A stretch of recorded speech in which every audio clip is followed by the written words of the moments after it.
Halo, kembali lagi kita untuk membahas pembahasan soal tryout SKB Ilmu Giziku. Sekarang kita di nomor 41 sampai dengan nomor 50 ya teman-teman ya. Oke, langsung aja kita masuk ke nomornya. Di sini nomor soal 41. Berikut ini yang termasuk ke dalam host adalah A. Obat, B. Cuaca, C. Suplemen, D. Jenis kelamin, dan E. Sosial ekonomi. Nah, coba dijawab dulu.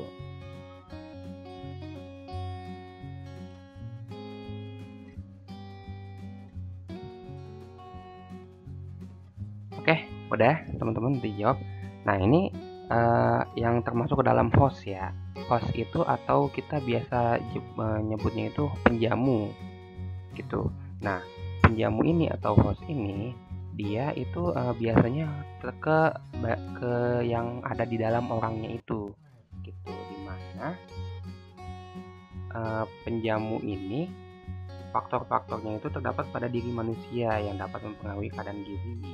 Faktor-faktornya yang termasuk dalam ini antara lain genetik, umur, fisiologis, imunologis, jenis kelamin, dan kelompok etnik. Nah, jadi jawabannya udah pasti nih teman-teman, yang D, jenis kelamin. Nah, coba kalau dilihat lagi untuk option lain apa sih? Obat ini seperti yang di soal 40 kemarin, di jawabannya adalah masuknya kepada agen. Lalu untuk suplemen juga dia pasti masuknya kepada agen karena sama kayak obat ya. Lalu untuk cuaca dan sosial ekonomi lebih kepada lingkungan atau environment ya kan. Oke, ayo kita lanjut. Kita di nomor soal 42. Di sini Raka adalah penderita kanker. Raka mulai mengalami gejala kaheksia. Berikut ini merupakan gejala kaheksia adalah A. Penurunan BB lebih dari 5%, B. Nafsu makan meningkat, C. Mudah lapar, D. Hipertrofi, dan E. Poliuria. Silakan bisa dijawab dulu teman-teman.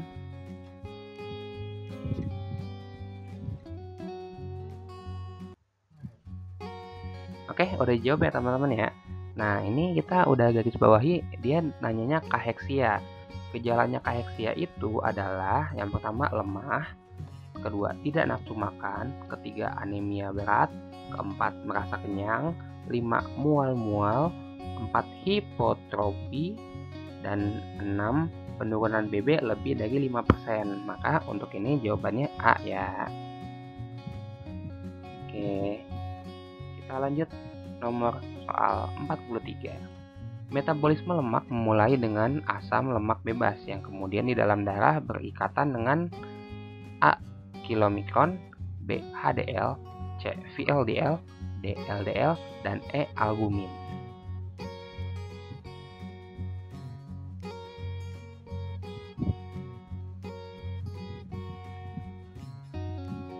Udah jawab teman-teman? Oke. Untuk pernyataan dari sini, ini dari metabolismenya lemaknya langsung. Jadi kalau misalnya teman-teman ngapalin, untuk dimulainya metabolisme lemak itu dari asam lemak bebas berikatan dengan albumin teman-teman. Gitu. Oke, kita langsung lanjut lagi untuk soal nomor 44. Kebutuhan cairan Nyonya A yang berusia 40 tahun dengan berat badan 48 kg, berapa kebutuhan cairannya berdasarkan RDA? 2000, 2040, 2050, 2060, atau 2400 cc atau mililiter air. Coba bisa dijawab dulu teman-teman.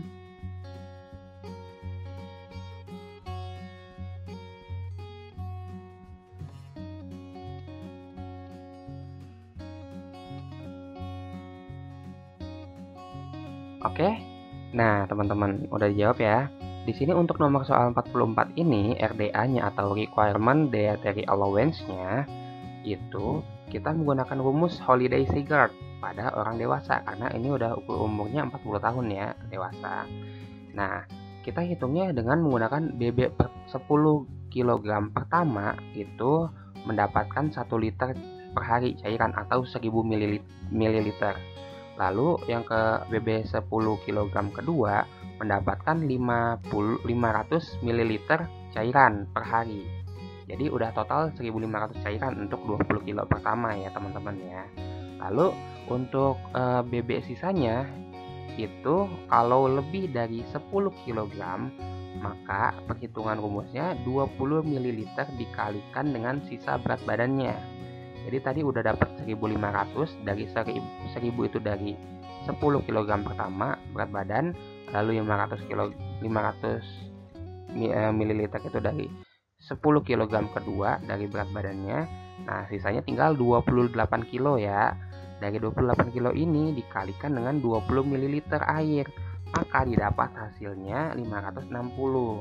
Jadi kita jumlah total semuanya 1000 tambah 500 tambah 560 menjadi 2060 ml atau cc per hari. Oke teman-teman, udah jelas ya? Nah, lanjut kita di soal nomor 45 nih teman-teman. Analisis data hasil survei konsumsi pangan secara manual dilakukan dengan menggunakan buku yang berisi tabel kandungan energi dan zat gizi tiap 100 gram bahan makanan yang dapat dimakan, atau disebut juga dengan A. Daftar penukar bahan makanan, daftar komposisi bahan makanan, daftar tabel bahan makanan, daftar informasi bahan makanan, atau E. Daftar kandungan bahan makanan. Silakan dijawab dulu teman-teman.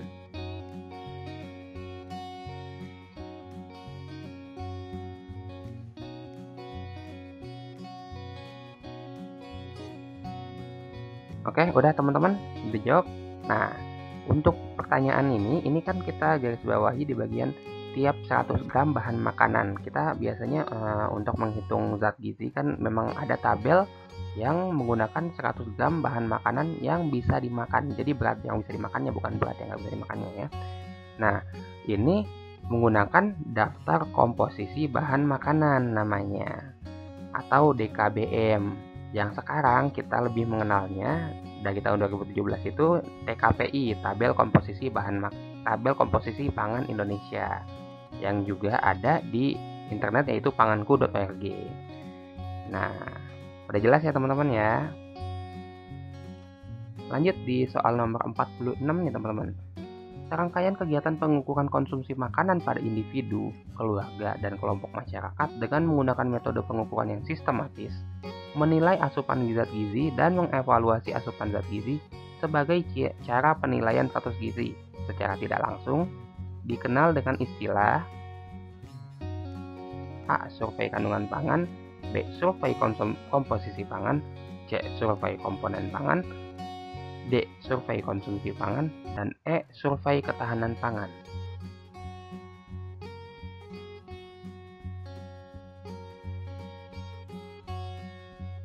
Oke, udah jawab ya teman-teman ya. Di sini juga gampang. Ini cuman nama mata kuliah kita, nama salah satu mata kuliah kita yaitu survei konsumsi pangan.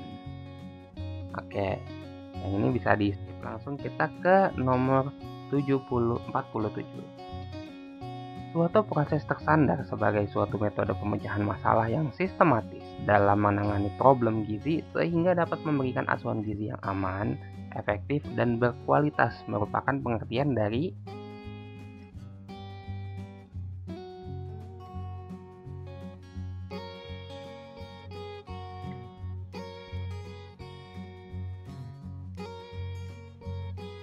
Oke, udah jawab teman-teman.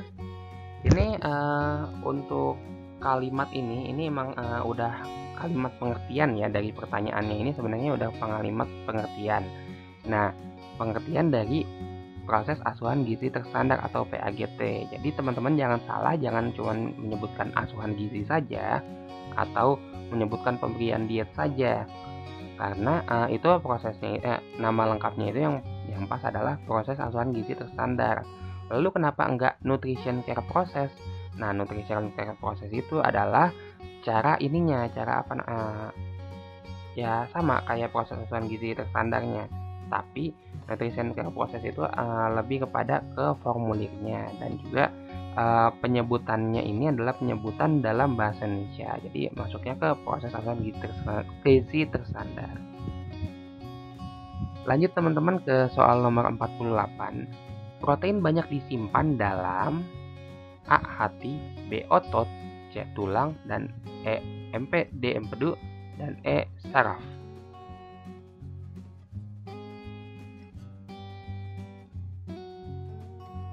Oke, udah jawab teman-teman. Nah, ini kita ketahui dulu bahwa protein itu disimpan setengahnya ada di dalam otot, sementara seperlimanya ada dalam tulang dan tulang rawan, sepersepuluhnya ada dalam kulit, dan selebihnya sisanya ada di dalam jaringan lain dan cairan tubuh. Maka yang jumlahnya paling banyak itu ada di otot, karena setengah dari seluruh jumlahnya itu ada di otot, sementara seperlima tadi di tulang rawan, sepersepuluh di dalam kulit, dan sisanya di jaringan lain dan cairan tubuh. Oke, jadi jawabannya adalah B, otot.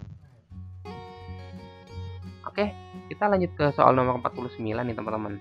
Metode yang berguna untuk melihat jaringan epitel, suprafical epithelial tissues seperti kulit, mata, rambut, dan mukosa oral pada organ-organ yang dekat dengan permukaan tubuh seperti keranjang tiroid adalah A. Rapid clinical survey, B. Metode biokimia, C. Metode riwayat makanan, D. Metode kekerapan mengonsumsi, dan E. Metode antropometri.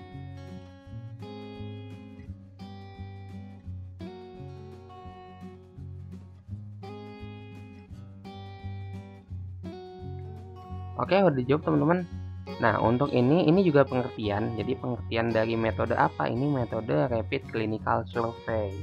Rapid clinical survey ini juga termasuk ke dalam metode klinis nih teman-teman, yang berguna untuk survei klinis secara cepat dan mendeteksi secara cepat tanda-tanda klinis umum dari kekurangan salah satu atau lebih zat gizi. Oke. Nah, ini soal nomor terakhir nih teman-teman. Seiring penambahan bulan, kondisi ibu pada hamil banyak terjadi perubahan fisiologis. Di antaranya adalah A. Pembesaran uterus, B. Penurunan berat badan, C. Perubahan kelembaban kulit, D. Pembengkakan pada kaki, dan E. Rambut rontok.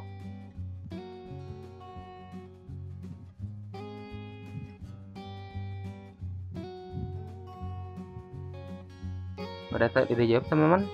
Oke. Nah, ini untuk perubahan fisiologis dari ibu hamil sendiri, diantaranya itu ada 3 teman-teman. Yang pertama itu pengembangan janin dan plasenta, lalu pengembangan uterus dan payudara, lalu ketiga ekspansi sel darah merah. Nah, dari soal ini maka jawabannya adalah A. Pembesaran uterus. Oke, kira-kira udah jelas ya teman-teman ya untuk soal 41-50 ini. Jangan lupa untuk di like, di komen, dan di share ke teman-teman kalian biar bisa belajar bareng. Nah, dan juga jangan lupa juga untuk tetap menjaga kesehatan dengan pola makan gizi seimbang, karena sehat itu mulai dari gizi. Bye-bye.